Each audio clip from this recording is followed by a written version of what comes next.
Greetings, everyone. I am Pete Pardo from Sea of Tranquility. Welcome to pick number 29 of my favorite 31 debut albums of all time. The top debut albums, our favorites. Hard to pick just 31. This is just like last month, just like the month before that.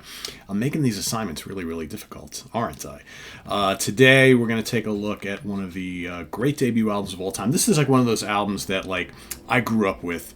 I was one of the millions and millions and millions of people who bought this and listened to this and dug this, and I've always really liked it, but I tried very hard to not include it in my top 31, right? Because I kept coming up with other albums. I'm like, well, I can maybe put that ahead of this one and maybe leave this one for the honorable mentions. And the more I kind of stared at it sitting there in the honorable mentions, I'm like, there's just no way I can leave it out. There really isn't. I don't listen to it as much as I used to because obviously I've heard it a million times and I've moved on to other styles of music and things like that. But I keep staring at it. And it was on the shelf behind me, facing out, and I'm like, I have to include it somewhere in this list. I just have to, even at the expense of other ones that I maybe listen to a lot more these days. But for me, it's one of the absolute greats, whether you love it or not. It's one of the greats, and it's one of the biggest selling debuts of all time. It was released October 21st, 1977, recorded at Bearsville Studios, just up here in Woodstock, New York, as well as Utopia Sound Studios in Lake Hill, also in New York.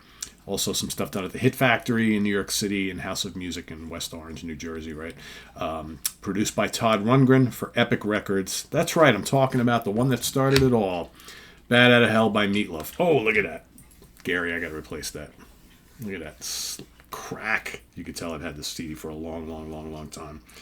I still remember the day that... God, I'm trying to remember who bought it for. So it came out in October. I guess my parents got it for me for Christmas that year in 1977. And, remember loving the cover because, of course, in 1977 I was a big Kiss fan, so I liked these kind of Destroyer, although those album covers, right? So this kind of fit right along in it. And then, I remember a bunch of the songs were being played on the radio, so I knew a few tracks already. And I listened to it to death. I mean, to the point where I could recite, and sing along to every lyric on every single song on here. And at the time, I don't even know who the hell Todd Rundgren was. I was just a kid. I was 11 years old. So the name Todd Rundgren didn't mean anything to me, but I remember thinking, wow, that guitar player is hot shit, right? He's pretty damn good. Also the producer of the album, right? So let's talk about who appears on this album. Of course, Mr. Loaf himself on lead and backing vocals. You got Todd Rundgren on guitar, keyboards, backing vocals. You got Kasim Sultan on bass, backing vocals, of course, with Todd and Utopia. Roy Batan on piano and keyboards from Bruce Springsteen's band. You got Steve Margoshes on piano, Cheryl Hardwick on piano, Jim Steinman, of course, the kind of partner in crime here. He's kind of like Bernie Taupin to Elton John. He's the guy who co-wrote all the songs and put together all the arrangements. He played keyboards, percussion, a little spoken word vocals. You got Roger Powell on synthesizer, also from Utopia. You got Edgar Winter shows up on sax on the album. Max Weinberg on drums, also from the E Street Band. You got John Willie Wilcox on drums, also from Utopia. You got Phil Rizzuto, the Scooter himself, does play-by-play on, of course, the really big song. You got Ellen Foley, lead and backing vocals, right? You got Rory Dodd backing vocals. Gene Orloff does the concert stuff here. Marcia McCain spoken word, and you got members of the New York Philharmonic and Philadelphia orchestras showing up on here as well. So, yeah, amazing how many hits were on this album. Right off the bat, though, my favorite song has always been the title track. Like a bat out of hell, I'll be gone when the morning comes. Dun, dun, dun, dun, dun, dun, dun, dun. Nice, heavy, cranking song that, again, I got some tracks on here that were played on the radio that are busting the sound barrier as far as length or time barrier. Bat Out of Hell is nearly 10 minutes long. Of course, the other song we're going to talk about in a minute is also really long. You took the words right out of my mouth. Hot Summer Night, great track, so memorable, just good hard rock / pop song. Great chorus, love it. Heaven Can Wait is the kind of lush kind of piano ballad on here.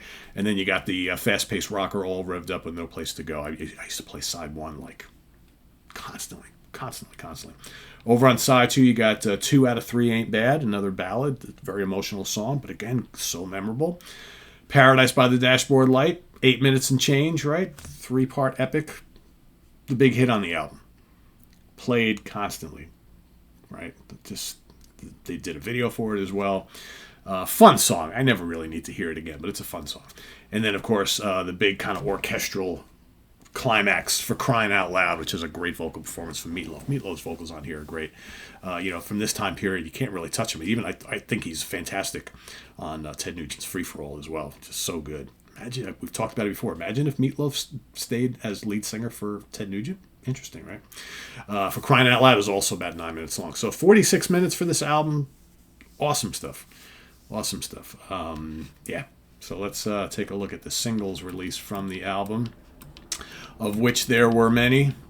Let's see. You Took the Words Right Out of My Mouth. Hot Summer Night was released in October 77, so that coincided with the release of the album. 2 Out of 3 Ain't Bad, March 78. Bad Out of Hell, May 78. Paradise by the Dashboard Light, August 78. And All Revved Up with No Place to Go, October 78. So interesting how Paradise by the Dashboard Light really didn't start to gain steam as a single till almost a year later.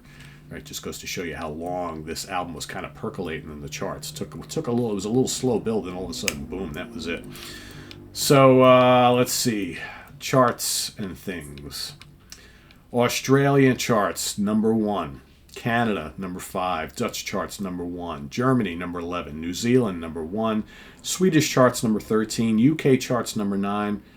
US Billboard Top 200 only peaked at number 14. It's pretty crazy, right? That's pretty crazy. And then, with various reissues, I mean, this is being reissued numerous times. So in 2022, when it was reissued once again, Australia number 1, Austria 30, Belgium 16, Belgium, well, that was the Flanders. The Belgium Wallonia charts 93, Canada number 6, Irish charts number 1, Swiss charts number 9. UK number 13, US Billboard number 13. UK number 3, US Billboard 13, and US Top Rock Albums number 1. And as far as certifications and sales, in Australia, 26 times platinum, nearly 2 million copies sold. Canada, double diamond, 2 million copies sold. Denmark, double platinum, 40,000. Germany, platinum, 500,000. Iceland, 20,000. Netherlands, platinum, 500,000. New Zealand, 17 times platinum, 255,000 units sold. UK, 11 times platinum, 3.3 million. And here in the States, 14 times platinum, 14 million copies sold. Let's see if I have a worldwide tally here. I'm sure I have it. So, sold over 43 million copies worldwide, making it one of the best-selling albums of all time.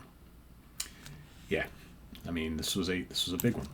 This is a big one, and still you hear these songs on classic rock radio. People still talk about Bad Out of Hell. It spawned 2 sequels, right?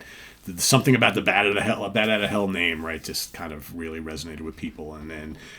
If it wasn't for this album for Meatloaf, you look at all the non-Bad Out of Hell albums, really didn't do much of anything for him. So unless it was titled Bad Out of Hell 2, 3, etc., you're looking at a pretty mediocre career for Meatloaf, right, other than these albums. But yeah, so.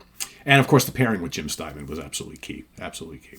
So that's my pick for today. Meatloaf, Bad Out of Hell, number 29. Let us know what you think about Bad Out of Hell down in the comments below. I've seen plenty of you pick it already down there. List your pick as well. And then we'll see you tomorrow for pick number 28. Till then, visit us on the web at www.seeitranquility.org. We're on Facebook. We're on YouTube all together. All the damn time. Please subscribe if you haven't already and click on that notification bell so you get alert of all of our content as it posts. And please hit the like button before you leave. Also down below we get the links to our Ko-Fi page for channel donations, our merch page, our Cameo page, and the Sea of Tranquility membership join options. They're all located down there somewhere, so go search them out. Thanks for all your support there. And we'll see you soon here at More Stuff. Monsters Den coming at you tonight. Stay tuned for that. All sorts of other stuff happening. We got 4 Fusion Friday morning at the Funhouse, Professor's Picks, UK Connection, ranking the albums, live album love. A lot of content still to come before the end of the weekend. Don't miss any of it. I am Pete Pardo. Thanks for watching. See you soon. Bye-bye.